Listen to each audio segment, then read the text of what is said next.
Promises made, promises kept. That's the subject of the riff. All right, promises made, promises kept was one of the key themes of President Trump's victory speech back on November 5th.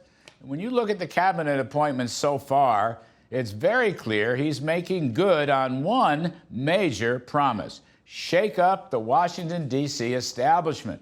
This seems especially the case with his nominations of Pete Hegseth for defense and Matt Gaetz for justice. Now, everybody's saying how controversial these names are. But you know what? They're only controversial if you're a part of a club named the D.C. Swamp. But those two names fit with Mr. Trump's campaign. For example, to take the woke out of the Pentagon and the lawfare weaponization out of the Justice Department. Plus, John Ratcliffe, he's surely going to put an end to the corruption at the CIA. Those are promises made, and these appointees are going to keep them.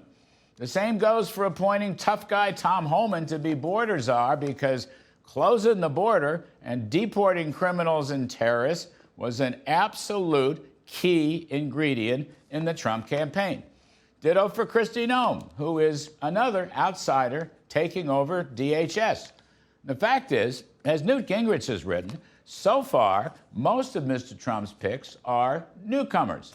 And that includes Susie Wiles, who engineered probably the greatest comeback in political history. Newcomers are good. And yes, they are loyalists. Of course they are. They have to be. Mr. Trump has a clear agenda on the border, on economic growth, on law and order, restoring America First foreign policy. And he's appointing people who wholeheartedly agree with him. Other newcomers include Elon Musk and Vivek Ramaswamy, who are going to totally shake up and then chop down a budget and regulatory structure that looks more like the 1930s than the 21st century. Another important Trumpian theme was how success will bring the country together, will unite the country, will end the divisiveness. This was a huge big picture theme from his victory speech on election night, November 5. And speaking of big pictures, the picture of Joe Biden getting along famously with his former adversary, Donald Trump, in their little fireside meeting in the Oval Office. It was truly a sight to behold. Both men pledging cooperation.